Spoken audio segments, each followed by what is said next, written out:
आकाशवाणी से प्रस्तुत हैं प्रादेशिक समाचार।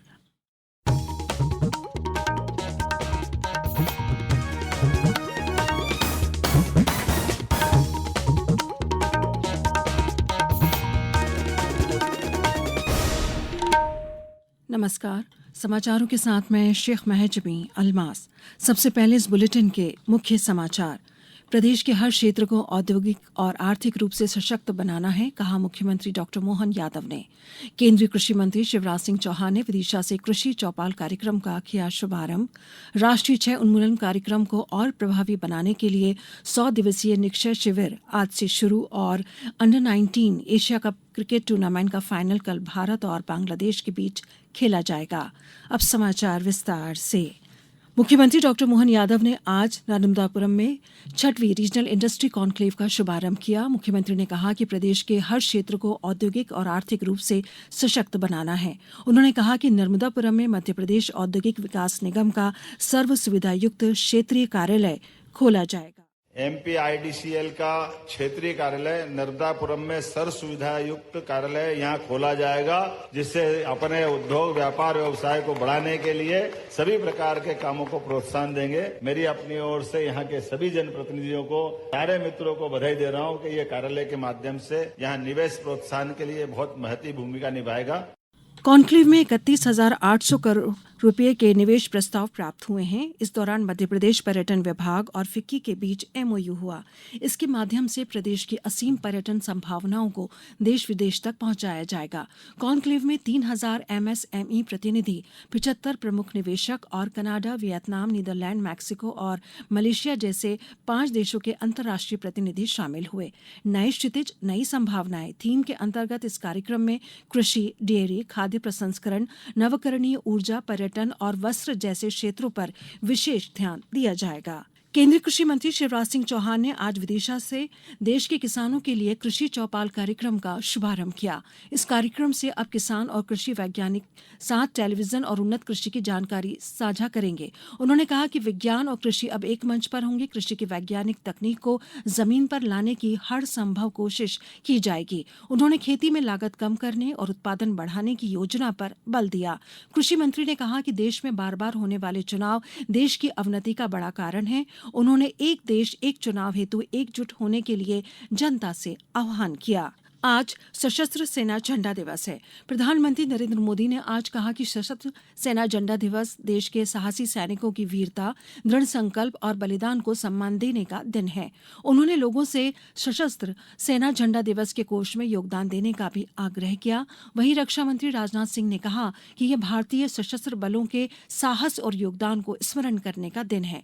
7 दिसंबर 1949 से ही देश सशस्त्र सेना झंडा दिवस मना रहा है। नीमच जिले में भी आज सशस्त्र सेना झंडा दिवस मनाया गया। सुशासन सप्ताह के अंतर्गत 19 दिसंबर से राष्ट्रव्यापी अभियान प्रशासन गांव की ओर शुरू किया जाएगा। ये कार्यक्रम 24 दिसंबर तक चलेगा, जिसमें देश भर के प्रत्येक जिलों में कार्यक्रमों का आयोजन होगा। इस अभियान में 700 से अधिक जिला अधिकारी भाग लेंगे और अधिकारी तहसीलों तथा पंचायत समिति के मुख्यालयों का दौरा करेंगे। ये तीसरी बार है जब सरकार जनता की शिकायतों को दूर करने और सेवा प्रदान करने में सुधार के लिए तहसील स्तर पर एक राष्ट्रीय अभियान चला रही है। प्रशासन गांव की ओर अभियान सुशासन के लिए एक राष्ट्रव्यापी आंदोलन होगा, जो आने वाली पीढ़ियों को प्रेरित करेगा। अब समाचारों में वक्त है ब्रेक का। ये समाचार आप आकाशवाणी मध्य प्रदेश से सुन रहे हैं। ये समाचार बुलेटिन YouTube पर, Madhya Pradesh news all India radio channel पर और फेसबुक साथ ही एक्स प्लेटफॉर्म पर AIR न्यूज भोपाल पर सुने जा सकते हैं। इसके अलावा आप हमारी वेबसाइट newsonair.gov.in पर अथवा न्यूज ऑन AIR ऐप पर भी समाचार सुन सकते हैं। समाचारों में एक बार फिर आपका स्वागत है। केंद्रीय स्वास्थ्य और परिवार कल्याण मंत्री जगत प्रकाश नड्डा ने कहा कि टीबी मुक्त भारत का लक्ष्य प्राप्त करने के लिए कोई कोर कसर नहीं छोड़ी जाएगी। उन्होंने हरियाणा के पंचकुला में 100 दिन के टीबी उन्मूलन अभियान की शुरुआत करने के बाद एक कार्यक्रम को संबोधित करते हुए कहा कि वर्ष 2025 तक देश को टीबी मुक्त बनाने के लिए टीबी उन्मूलन अभियान मील का पत्थर साबित होगा।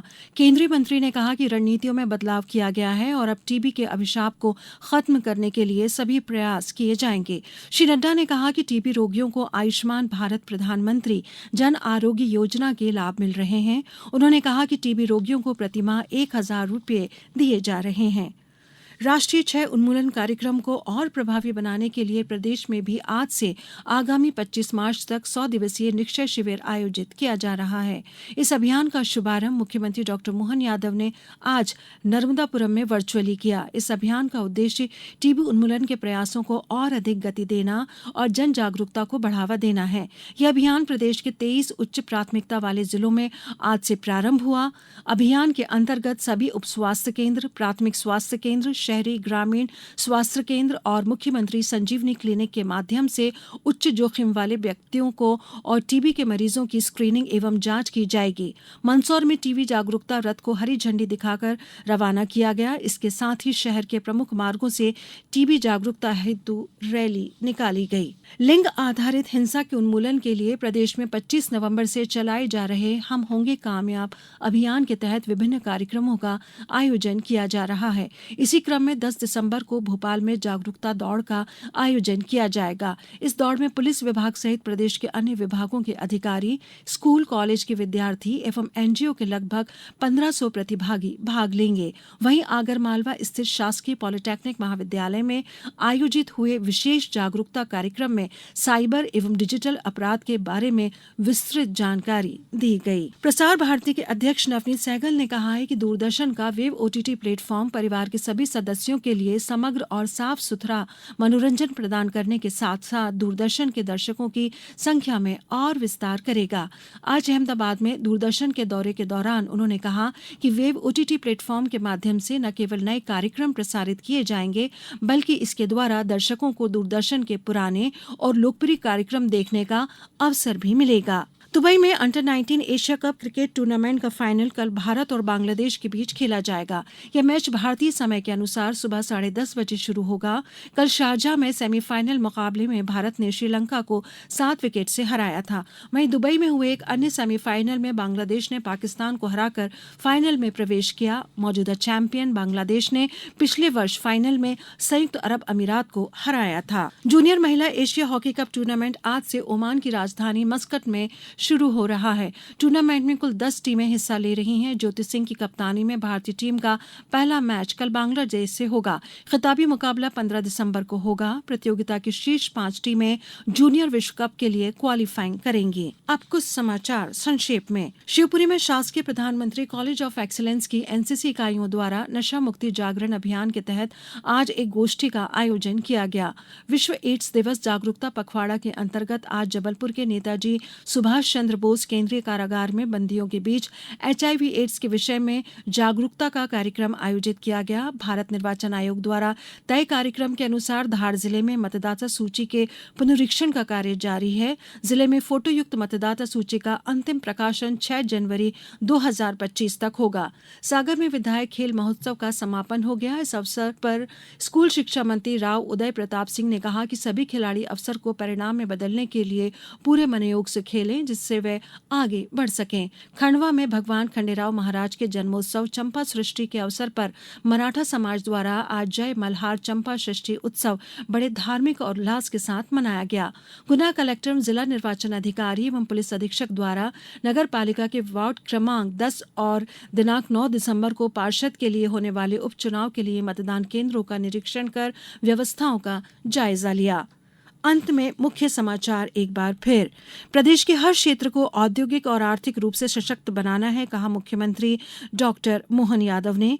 केंद्रीय कृषि मंत्री शिवराज सिंह चौहान ने विदिशा से कृषि चौपाल कार्यक्रम का किया शुभारंभ। राष्ट्रीय क्षय उन्मूलन कार्यक्रम को और प्रभावी बनाने के लिए 100 दिवसीय निक्षय शिविर आज से शुरू और under 19 Asia cup cricket tournament का फाइनल कल भारत और बांग्लादेश के बीच खेला जाएगा।